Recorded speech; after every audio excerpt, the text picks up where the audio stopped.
Hey guys, it's Marta.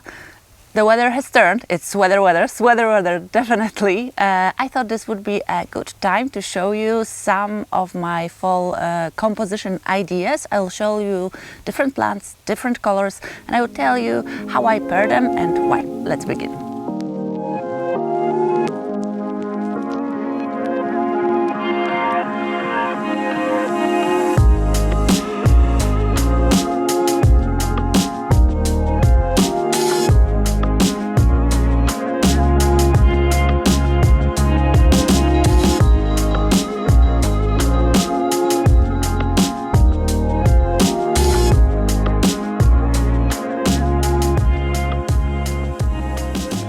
If you've been watching some of my videos, you will know that my favorite colors are limes, purples and pinks.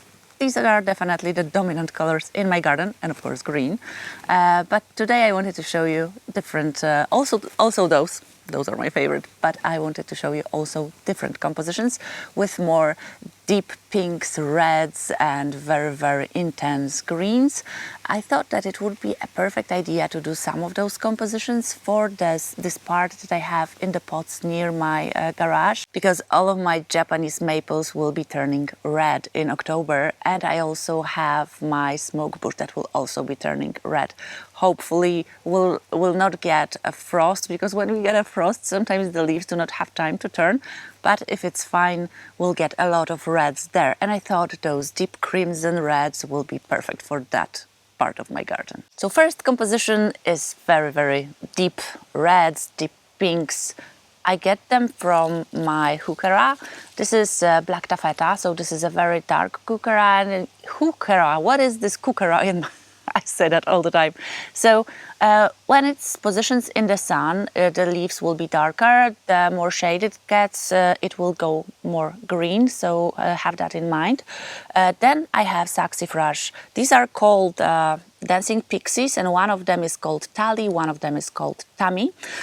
These are very good for zone 8, and if you want to overwinter them in your zone that is lower, it's good to give them some kind of coverage, or as I will be doing that, I will put those baskets during the winter, I'll put them in my greenhouse. The fourth is hebe. This plant is very compact, very dense, almost look like a green pillow, and I really like that in front of my composition because it gives nice dimensions to all of those plants. Also, when I'm planting, I'm always looking at the leaves. I want leaves to be different from each other, and sometimes maybe they will have a different shape, but they will have something in common. So with this saxifrage, you will see that the hue in the leaves is very similar to the hue of the back or part of the leaves of the heuchera, sorry. But then again, sometimes you can give something to contrast those. So this hebe will be very deep green, and it will make those color pop even more. Okay, what else can we add to this composition? I was thinking heathers. Look at those. Those are really deep pinks, and look how wonderful they look in this composition. You can put them, I would say, here and here. Maybe you have a bigger pot, or like a pot that is rectangular, or like I don't know, something bigger. Then we can mix and match. I absolutely love when I go to the gardening center, take the plants in my hand and I just put them next to each other, different ones, and I look how those colors look. You know how it is when you sometimes buy even clothes online, sometimes even a slightly different hue of the same color will not be the one you'll be looking for. So I do the same with plants, I do the same with clothes. I always like to put them next to each other and see if this works. All of those plants really like similar conditions. The best space to put this pot in would be in I'd say sunny position or light shade. Then give it a slightly acidic soil. That will be best for them. Of course, heathers love acidic soil, they thrive in it, and those plants also slightly acidic. So I usually go for soil that is meant for hydrangeas or rhododendrons, and I think they will all be very happy in this. I always give them fresh soil, especially if I had problem with pests in the pot, and I had that, so I threw away all of those remains of the plants and of the soil, and I put the fresh one in it, and I think the plants will love it. Okay, let's see something super sweet, sugar-like pinks. I really love this. This is like my favorite combo, as you probably know. So here we have heuchera. What? Oh my God, I will, I will never make that right. So in a lime green, so lime marmalade would be a perfect example of this plant. That would be perfect for this kind of pop of color, because I really think that lime always gives this pop to the light pinks. Then we have this pink bell heather, and then again we have saxifrage that is called, the series is called Dancing Pixies, and the name is Tilda. I love those flowers. Those pinks are so sweet and cute. I just want to eat them. They are so sweet. And this combo is not typical for fall, but I really love parts of my garden to still have this thing that reminds me of how my garden looks through most of the season. So some parts will be like that and some will be more intense in color. Next spot, this is also saxifrage, Dancing Pixies, Tessie. Then we have hebe and muhlenbeckia, and even in Polish I always have the problem with the name, Colocephalus. I call it the dry one, the light dry one. I don't like them, but they are always sold together in the fall in our country. So it's always a mix of muhlenbeckia and this one. So I try to choose the smallest one, but it also acts as a contrast, so I will go with that. I absolutely love hebe. You could also use moss in the front of this composition. I really like my compositions to be filled with a bit of moss.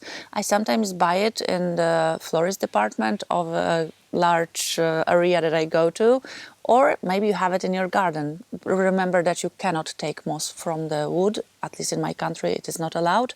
So you can buy it commercially, or you can have it in your garden and then make pots with that. My next composition is supposed to be there, near the hydrangeas.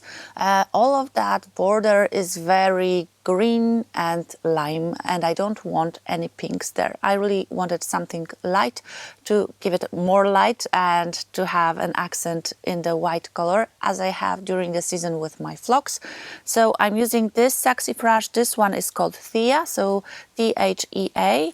Then we have heathers. These heathers are very green. They have very gentle flowers. Some of them are white, some of them are pink, but they are almost not seen. You will definitely see more of the green, and I love that about the heathers, that are such green color but with limey tint. As you know, I love that color. And then we have hebe. Again, we are having some levels in this composition, and this will be the back where I'm standing, and this will be what you will see in the front. I think it will work. Do you want more? Let's go with more color.